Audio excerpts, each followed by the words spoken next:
मी कधी बोललो? ज्या दिवशी धनंजय देशमुखांना धमकी दिली त्या दिवशी या धनंजय मुंडेचं नाव घेतलं.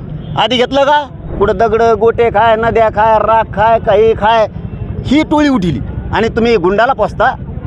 आरोपीच्या पाठीमागं तुम्हाला ही रूट पाडायचा आता. आणि तुमच्या घरात माणूस मेल्यावर मंत्र्याला नाही बोलायचं तर बोलायचं कुणाला? जर त्याला म्हणलं रस्त्याने फिरू देणार नाहीत, कोणी पण मंत्र्याला धमकी देणार. मी गोरगरीब मराठ्यांच्या लेकराला आरक्षण मागतोय, न्याय मागतोय. तो जर तुम्हाला जातीवाद वाटत असला तर वाटू द्या. मी हटणार नाही, मराठ्यांच्या पाठीमागं ठाम उभा राहणार आहे. सरकारमधले कोणते मंत्री धनंजय मुंडेंना पाठीशी घालते असं आपल्याला वाटतं? मोठे मंत्री. मी त्याच्यावरती कधीच बोललो नाही. मी कधी बोललो? ज्या दिवशी धनंजय देशमुखांना धमकी दिली त्या दिवशी या धनंजय मुंडेचं नाव घेतलं. आधी घेतलं का? त्याचं तोंडावर नाव, कारण तो मंत्री आहे, तो सरकारमध्ये, तो जातीचा नाही आहे. मी त्याला त्यावेळेस बोलत, तो हे लोक आवरेव, तर त्याने ते आवरायच्या ऐवजी ती लाभार्थी टोळी उठली. पिकेमे खाय, गटार खाय, नाल्या खाय, कुठं दगड गोटे खाय, नद्या खाय, राख खाय, काही खाय, ही टोळी उठली आणि तुम्ही गुंडाला पोचता.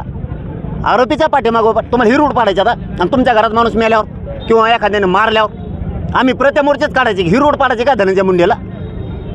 मंत्र्याला नाही बोलायचं तर बोलायचं कुणाला? जर त्याला म्हणलं रस्त्याने फिरू देणार नाहीत, कोणी पण मंत्र्याला धमकी देणार. कोण नाही धमकीत मंत्र्याला? कोण इशारे देत नाही मंत्र्याला? प्रत्येक जण मंत्र्याला देतो, कारण तो एक पालक होतो, त्याने स्वीकारलेला असतं, एक संविधानाच्या पदावर बसलेला असतो, त्याच्या संग जात जोडी घेत.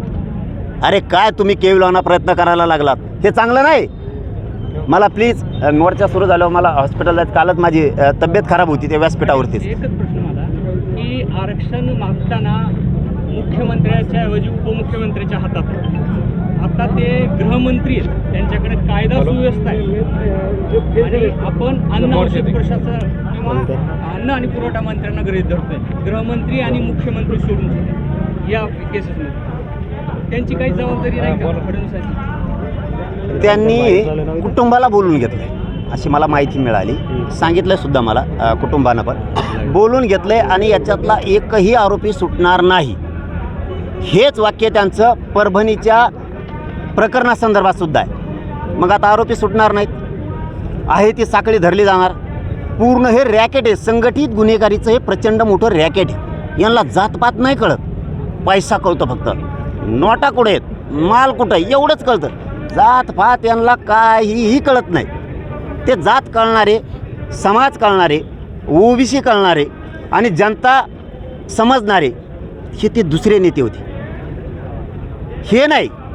म्हणून मुख्यमंत्र्यांनी शब्द दिलेला आहे, म्हणून तर मराठी शांत आहेत की एकही याच्यातला सुटणार नाही, सगळे धरण्यात येणार, सगळे फासावर जाणार. यातला एक बी सुटला गाठ मराठ्या संघ. अजून एक आरोपी अटक नाहीये आणि मस्साजोगीचे ग्रामस्थ उद्या आंदोलन करणार, उद्यापासून त्यांनी 10 दिवसात सापड लपला असं पदराच्या आडुंगी सापड कुठं नाही, पदराच्या आडुंगी लपला असं येईल. तुमच्यावरती गुन्हे दाखल केले जात आहे आणि काल तुम्ही असं म्हणाला की 25 तारखेनंतर धनंजय मुंडेंकडे मी बघतो, नेमकं काय कशा पद्धतीने बघणार आहे? पण कायदेशीर म्हणलो बघतो, कायदेशीर बघतो. जात कशाला अंतर आहे, कशाला वळण पाडीता उलट प्रतिमोर्चे काय काढता?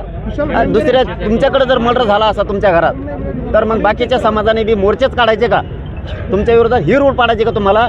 हां, तुम्ही आता ते सत्तेत मंत्री आहे म्हणून त्याला बोलतायत, सत्तेत हे म्हणून त्याला बोलतायत, फिरून देणार नाही, अमुक करून देणार नाही, तमुक करणार. ही जनता आहे, रोष आहे, बोलती.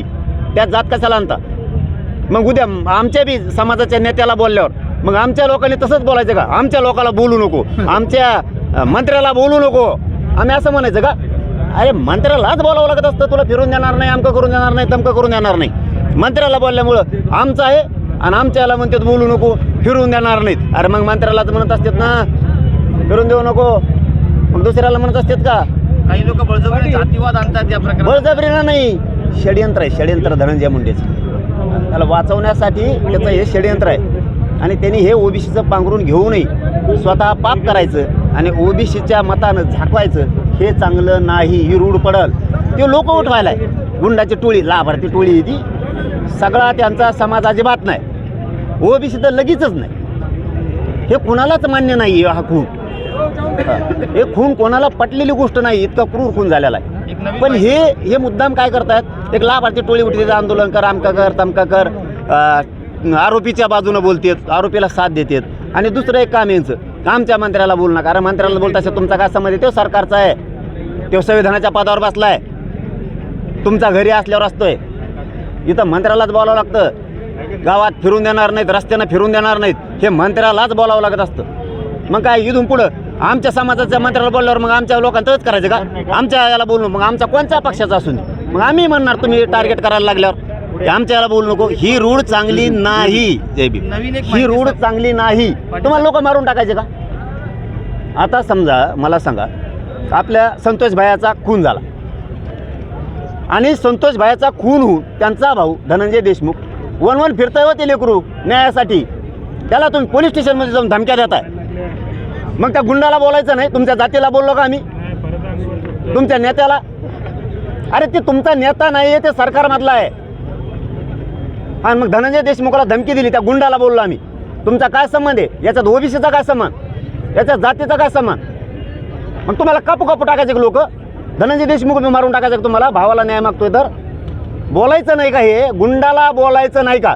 मी वंजाऱ्याचं नाव घेतलं का? धनगराचं, दलित मुस्लिमाचं, मायक्रो ओबीसीचं? तुम्ही कसं काय वाटता तुमच्यावरती बळत?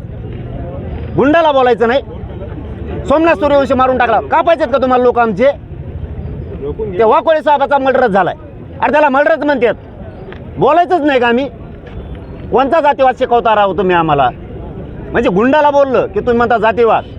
मी संतोष भायांच्या न्यायासाठी लढतोय, त्यामुळे त्याला सांगितलं होतं माझ्या नादी लागू नको, पण ती लाभार्थी टोळी उठीत. मी खोटं बोलत नाही, माझं तोंड कोरडं पडायलं आहे, मला हॉस्पिटलला जायचं आहे, पण समाजाचा एका लेकराचा न्याय आहे, सोमनाथ सूर्यवंशीच्या न्यायासाठी मोर्चा आहे, त्यामुळं समाज म्हणून मला येणं गरजेचं होतं. पण तुमचा प्रश्न अर्धवट राहू नये म्हणून न्याय घेऊस तर मी हटत नाही. तुमच्या मोर्चाच्या विरोधात माझ्यावरती किती गुन्हे दाखल केले लाभार्थी टोळी धनंजय मुंडेने उठून. धनंजय मुंडेचा पाय खोलात चालला, आणखीन खूप खोलात चालला. त्याच्या लक्षातच आहे ना तो काय करून घ्यायला लागलाय. फोन करतो ओबीसी नेत्याला माझ्या बाजून उठा, लाभार्थी टोळीला म्हणतो माझ्या बाजून उठा, आंदोलनं करा. अरे माझ्यावर हजारो केस झाले तरी मी गरिबाच्या न्यायासाठी लढायचं बंद करणार आहे का? मला या साईटीत काही सापडलं नाही. माझ्याजवळ आहे काय? माझा समाज सोडता मी गोरगरिबाच्या न्यायासाठी. मी जातीवाद करत नाही, मला एवढंच खटकते. तुम्ही जातीवाद म्हणताच कसं काय? कोणत्या जातीला दुखवलं का? कोणत्या जातीसाठी धावून गेलो नाही? नेत्याला सोडत नाही, हा, आणि नाही सोडणार. प्रतिमोर्चे निकाय ते स्पॉन्सर आहे. प्रतिमोर्चे निकाय ते स्पॉन्सर आहे. दादा चुकीचा पायंडा धनंजय मुंडे या राज्यात पाडायला लागला आहे. खून झाल्याच्या नंतर प्रतिमोर्चे काढून आरोपीला साथ द्यायची, ही पायंडा चुकीचा आहे. उद्या जर असे खून झाले तर लोक सर्रासपणानं सराईतपणानं मोर्चे धडाधड काढते ना आरोपीच्या बाजूनं. एक लक्षात ठेवा, ही पायंडा धनंजय मुंडेचा चांगला नाही. त्याच्या पाप त्याला झाकवण्यासाठी ओबीसीला सुद्धा मध्ये ओढतोय. याच्यात ओबीसीचा जातीचा काही संबंध नाही. तो मंत्री आहे, त्याला लोक बोलणार, आणि आरोपीला जो साथ देईल त्याला सुद्धा बोलणार. आणि तू किती केस कर म्हणा, मी न्यायाला हटत नाही. धन्यवाद.